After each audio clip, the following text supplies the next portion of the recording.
Assalamualaikum warahmatullahi wabarakatuh.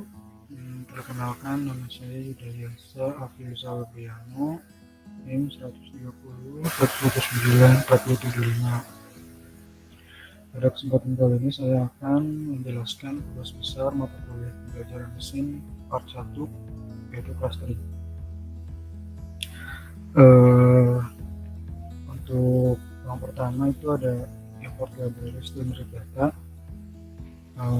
Saya menggunakan libraries Panda, nanti random ini untuk merandom Android nanti, kemudian CSV, Sibo ini digunakan untuk membuat grafik, terus udah Matplotlib untuk membuat diagram, kemudian ada CDS ini untuk menghitung jarak antar Android. Kemudian langsung aja ke unit datanya.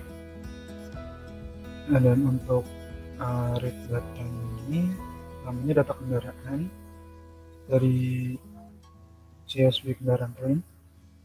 Ada ID, ada jenis kelamin, ada umur, kemudian ada kolom SIM. Satu itu yang punya SIM, jadi selain satu itu nggak punya. Kemudian ada kode daerah, ini kode daerah tempat tinggal pelanggan. Kemudian ada sudah asuransi, kalau satu itu berarti pelanggan udah punya asuransi, annual itu belum. Terus ada umur kendaraan, ada kendaraan rusak, ada kolom premi, terus ada kolom kanal penjualan, kemudian ada kolom lama berlangganan, terus ada kolom tertarik, dimana satu itu berarti pelanggan tertarik. Kemudian tahap selanjutnya itu tahap eksplorasi data, di mana pada tahap eksplorasi data ini kita itu melihat perincian data ya, yang perincian data dari dataset yang akan kita gunakan untuk clustering. Ya, ini bisa kita lihat data kendaraan.info, di mana tipe data itu masih ada yang integer 64, object, sama float 64. Kemudian kita describe, bisa dilihat ini jumlahnya, name-nya, studinya, terus value paling minimum, kemudian ada kuartil 65, 50, 75, terus itu ada value yang paling maksimal dari setiap kolom. Setelah itu kita masuk ke check missing value. Pertama itu kita menggunakan persen dulu. Dan hasilnya adalah seperti ini, dimana ID itu 0%, dimana yang artinya kolom ID itu tidak mempunyai missing value. Sama halnya dengan kolom tertarik 0% juga berarti tidak mempunyai missing value. Kemudian kita cek missing value dengan cara kedua, yaitu udah lebih dihitung dengan udah di sum. ID itu benar 0%, yaitu 0, missing value-nya tertarik juga 0. Bisa dilihat sini kolomnya ini masih banyak yang ada missing value-nya. Kemudian interquantity range ini fungsi ini tuh berguna untuk mencari kuartil 1, kuartil 3, terus interquantity range, batas atas dan juga batas bawah dari tiap kolom. Contohnya ini umur, Q3 ini 9, Q1 ini 5, batas bawahnya ini segini, batas atasnya ini segini, dan interquantity range-nya segini. Begitu juga dengan kolom yang lainnya. Kemudian visualisasi menggunakan box plot dari data underscore kendaraan, hasilnya seperti ini. Bisa dilihat bahwa kolom premi ini masih mempunyai pencilan atau outlier. Setelah itu kita masuk ke tahap korelasi antara kolom atau fitur ya, menggunakan grafik heatmap.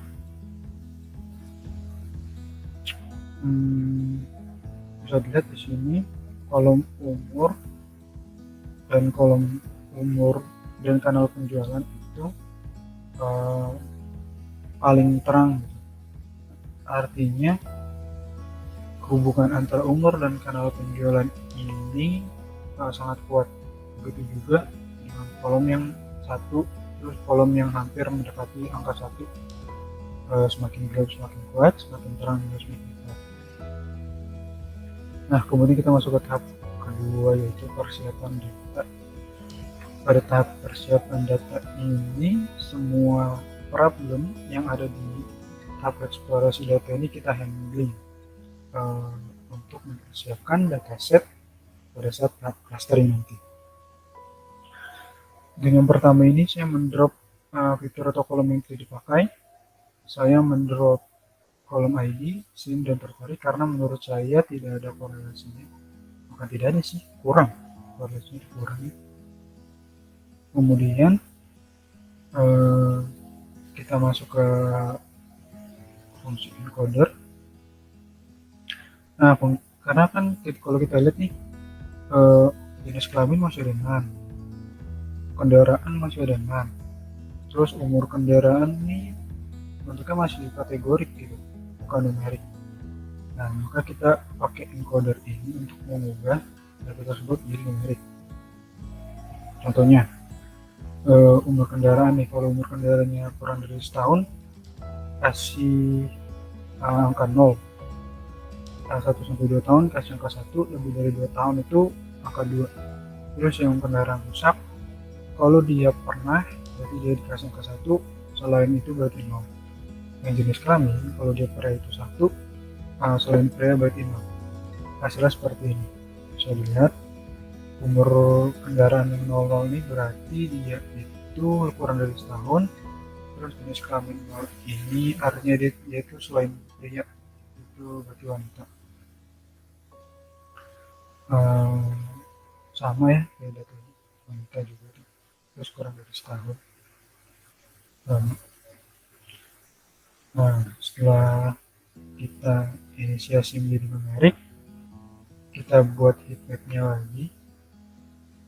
Setelah kita lihat 3 kolom yang tadi kita encoder itu sudah masuk ke heatmap, umur kendaraan, jenis kelamin, sama kendaraan rusak itu udah masuk ke heatmap. Kalau di heatmap sebelumnya kan belum di kolomnya. Kemudian kita masuk ke menangani missing value. Karena di tahap eksplorasi data tadi masih ada yang missing value, di sini kita perbaiki nih. Kita menggunakan neon dan modus ya untuk menangani missing value-nya. Terus setelah dicek lagi, ternyata semua kolom ini sudah tidak mempunyai missing value. Nah, kemudian tadi kan kita cek ternyata masih ada kolom yang memiliki outlier, yaitu kolom kolom premi. Ini masih banyak pencilangan nih. Apa yang harus kita lakukan?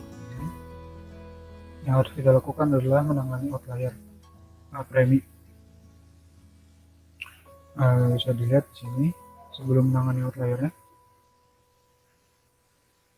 Ada datanya itu segini.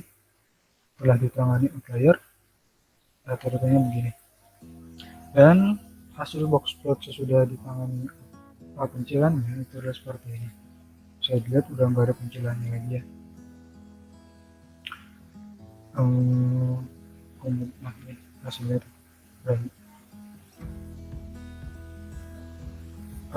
kemudian masuk ke fitur scaling.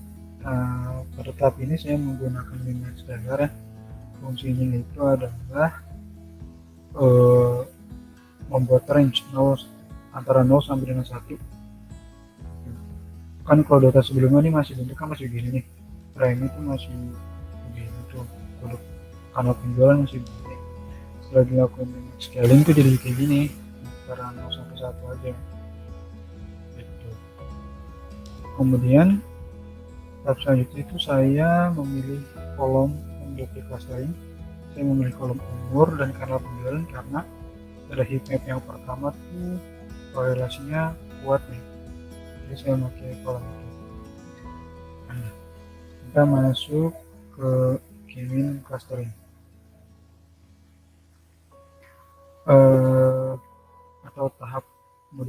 disebut juga ini tahap modeling. Nah, yang pertama ini mengambil centroid secara acak. Nah, kita ngambil centroid secara acak, kemudian kita menghitung jarak antar centroidnya menggunakan Euclidean distance. Kemudian kita mengambil centroid dengan jarak minimumnya. Kemudian setelah proses ini selesai, kita ada proses perulangan untuk mengecek apakah posisi centroid masih sama kayak posisi awal atau udah enggak. Jika masih sama, akan diinisiasikan sebagai centroid baru. Kemudian fungsi ini tuh diakhiri menghitung jarak antara centroid dengan semua data. Nah, kemudian determine square error nih. Pada tahap ini menggunakan SSE atau square of sum error, sum of square error. Nah, pada tahap ini tuh udah masuk ke tahap evaluasi. Kemudian setelah kita pakai SSE, kita masuk ke elbow method. Dengan menggunakan elbow method ini mencari nilai K terbaik untuk clustering nanti. Metode elbow atau elbow method merupakan suatu metode yang digunakan untuk menghasilkan informasi dalam menentukan jumlah cluster terbaik dengan cara melihat persentase hasil perbandingan antara jumlah cluster yang akan membentuk siku pada suatu titik. Karena semakin besar jumlah cluster, maka nilai SSE akan semakin kecil. Gitu. Jadi yang pertama nih dibandinginnya antara pakai 8K yang berbeda ya. Pakai 8K yang berbeda tuh elbow methodnya yang the best K itu K sama dengan 3. Selanjutnya kita masuk ke tahap eksperimen. Kita menggunakan K sama dengan 3 tadi. Dilihat nih errornya ini ya, kecil gitu sebesarnya. Kemudian ini merupakan untuk visualisasi dari eksperimen tadi.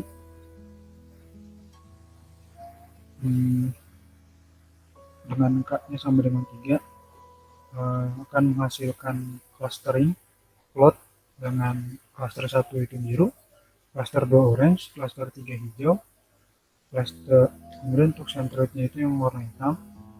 Nah, kalau mau lebih jelas lagi bisa dilihat dulu gambar visualisasinya. Oke, selanjutnya masuk ke kesimpulan. Untuk kesimpulan yang sudah dapat dari eksperimen tadi, untuk percobaan evaluasi 8 nilai K berbeda K1 sampai 8 pada dataset terbukti line-nya itu semakin melandai dan stabil. Untuk eksperimen kedua pakai scatter plot dengan K sama dengan 3 dihasilkan visualisasi clustering yang baik dan jelas. Pada hal ini terbukti bahwa data di kolom umur dan di kolom channel penjualan itu dapat dikombinasikan. Terima kasih sudah menonton presentasi saya, kurang lebih mohon maaf. Assalamualaikum warahmatullahi wabarakatuh.